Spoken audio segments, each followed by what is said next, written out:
ಎಲ್ಲರಿಗೂ ನನ್ನ ಚಾನಲ್ಗೆ ಪ್ರೀತಿಯ ಸ್ವಾಗತ. Welcome back to Rani vlog. ಇವತ್ತು ಕ್ಯಾಪ್ಸಿಕಮ್ಮಲ್ಲಿ ವಾಂಗಿಬಾತ್ ಮಾಡಿದ್ದೆ. ಅದು ಹೇಗೆ ಮಾಡೋದನ್ನು ನಿಮಗೂ ತೋರಿಸ್ಕೊಡ್ತೀನಿ ಬನ್ನಿ. ಇಲ್ಲಿ ಮೊದಲಿಗೆ ಒಂದು ಬಾಣಲಿ ಇಟ್ಕೊಂಡು ಬಾಣಲಿಗೆ ಸ್ವಲ್ಪ ಎಣ್ಣೆ, ಒಂದು 50 ಗ್ರಾಮಷ್ಟು ಎಣ್ಣೆ ಹಾಕೋಬೇಕು. ನೀವು ಎಷ್ಟು ಕ್ವಾಂಟಿಟಿಗೆ ಮಾಡ್ತೀರಾ ಅಷ್ಟು ಹಾಕೋಬೇಕು. ನೋಡಿ ಇಲ್ಲಿ ಹಾಕ್ಕೊಂಡಿದ್ದೀನಿ. ಮತ್ತು ಇದಕ್ಕೆ ಒಗ್ಗರಣೆಗೆ ಸ್ವಲ್ಪ ಗೋಡಂಬಿ ಇರುತ್ತಲ್ವ, ಅದನ್ನು ಹಾಕೋಬೋದು. ಕಡಲೆಬೇಳೆ ಬೇಕಾದ್ರೂ ಹಾಕೋಬೋದು. ನಾನು ಬರೀ ಗೋಡಂಬಿ ಹಾಕಿದ್ದೀನಿ.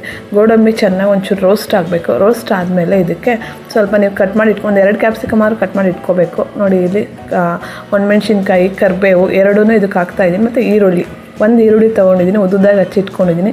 ಅದನ್ನು ಕೂಡ ಇದಕ್ಕೆ ಹಾಕ್ಬಿಟ್ಟು ಚೆನ್ನಾಗಿ ಫ್ರೈ ಮಾಡ್ಕೋಬೇಕು.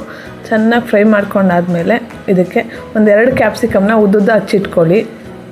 ನಾನಿಲ್ಲಿ ಒಂದು ದೊಡ್ಡ ಈರುಳ್ಳಿ ತೊಗೊಂಡಿದ್ದೀನಿ. ನಿಮ್ಗೆ ಇನ್ನೂ ಈರುಳ್ಳಿ ಜಾಸ್ತಿ ಬೇಕು ಅಂದರೆ ಹಾಕೋಬೋದು. ನೋಡಿ ಇಲ್ಲಿ 2 ಕ್ಯಾಪ್ಸಿಕಮ್ ತೊಗೊಂಡಿದ್ದೀನಿ, ಅದನ್ನು ಕೂಡ ಇದಕ್ಕೆ ಹಾಕೊತಾ ಇದ್ದೀನಿ. ಬದನೆಕಾಯಲ್ಲಿ ಮಾಡೋದಕ್ಕಿಂತ ಕ್ಯಾಪ್ಸಿಕಮಲ್ಲಿ ಮಾಡಿದ್ರೆ ತುಂಬ ಚೆನ್ನಾಗಾಗುತ್ತೆ. ನೋಡಿ ಇದನ್ನು ಚೆನ್ನಾಗೆ ಫ್ರೈ ಮಾಡ್ಕೋಬೇಕು ಎಣ್ಣೆಯಲ್ಲಿ. ನೀಟಾಗಿ ಎಲ್ಲನೂ ಫ್ರೈ ಮಾಡ್ಕೊಳ್ಳಿ.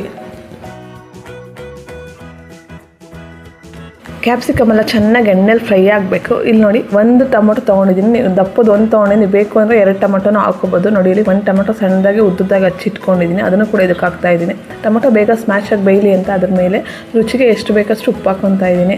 ನೀವು ಕ್ವಾಂಟಿಟಿ ನೋಡ್ಕೊಂಡು ಮಾಡ್ಕೊಳ್ಳಿ. ನಿಮ್ಮ ಮನೇಲಿ ಎಷ್ಟು ಜನಕ್ಕೆ ಮಾಡ್ತೀರಾ ಅದ್ರ ಮೇಲೆ. ನಾನಿಲ್ಲಿ ಒಂದು 3 ಜನಕ್ಕೆ ಮಾಡ್ತಾಯಿದ್ದೀನಿ.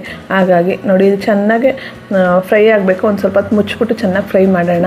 ಚೆನ್ನಾಗಿ ಬೇಯುತ್ತೆ. ಒಂದು 5 ನಿಮಿಷ ಮುಚ್ಚಿಬಿಟ್ರೆ ನೋಡಿ ಇಲ್ಲಿ ಈ ಥರ ನೀಟಾಗಿ ಎಲ್ಲನೂ 1 by 1 ನೀಟಾಗಿ ಹಾಕ್ಕೊಂಡೆಲ್ಲ ಚೆನ್ನಾಗಿ ರೋಸ್ಟ್ ಮಾಡ್ಕೋಬೇಕು.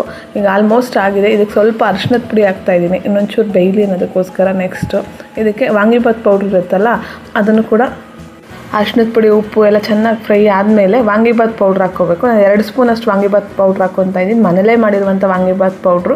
ನಿಮಗೆ ಬೇಕು ಅಂದರೆ MTR ಪೌಡ್ರನ್ನೂ ಹಾಕ್ಕೋಬೋದು. ವಾಂಗಿಬಾತ್ ಪೌಡ್ರು ಇದನ್ನು ಹಾಕ್ಕೊಂಡು ಚೆನ್ನಾಗಿ ಫ್ರೈ ಮಾಡಿ, ಒಂದು 5 ಮಿನಿಟ್ಸ್ ಫ್ರೈ ಮಾಡಿ ಇದಕ್ಕೆ ಸ್ವಲ್ಪ ಕೊತ್ತಂಬರಿ ಸೊಪ್ಪು ಹಾಕಿದ್ರೆ ವಾಂಗಿಬಾತ್ ಗೊಜ್ಜು ರೆಡಿ ಆಗುತ್ತೆ. ಇದು ಮಧ್ಯಾಹ್ನ ಲಂಚ್ ಬಾಕ್ಸ್ಗಾಗಿರ್ಬೋದು, ಬೆಳಗ್ಗೆ ಬ್ರೇಕ್ಫಾಸ್ಟಿಗಾಗಿರ್ಬೋದು ತುಂಬ ಚೆನ್ನಾಗಿರುತ್ತೆ. ಮಕ್ಕಳಿಗೆ ಲಂಚ್ ಪ್ಯಾಕ್ ಮಾಡೋಕ್ಕೆ. ನೋಡಿ ಇದೆಲ್ಲ ಚೆನ್ನಾಗಿ ಫ್ರೈ ಆದಮೇಲೆ 1-2 ನಿಮಿಷ ಕುದಿಸಿದ್ರೆ ರೆಡಿ ಆಗುತ್ತೆ. ನೋಡಿ ಇಲ್ಲಿ ಇದನ್ನೆಲ್ಲ ಒಂದು ಬಟ್ಲಿಗೆ ಸೈಡಿಗೆ ಎತ್ತಿಟ್ಕೊಂಡು ನಿಮ್ಗೆ ಎಷ್ಟು ರೈಸಿಗೆ ಬೇಕೋ ಅಷ್ಟು ಕ್ವಾಂಟಿಟಿಗೆ ಸ್ವಲ್ಪನೇ ಗೊಜ್ಜು ಹಾಕ್ಕೊಂಡು ಕಲಿಸ್ಕೊಂಡ್ರೆ ವಾಂಗಿಬಾತ್ ರೆಡಿ ಆಗುತ್ತೆ.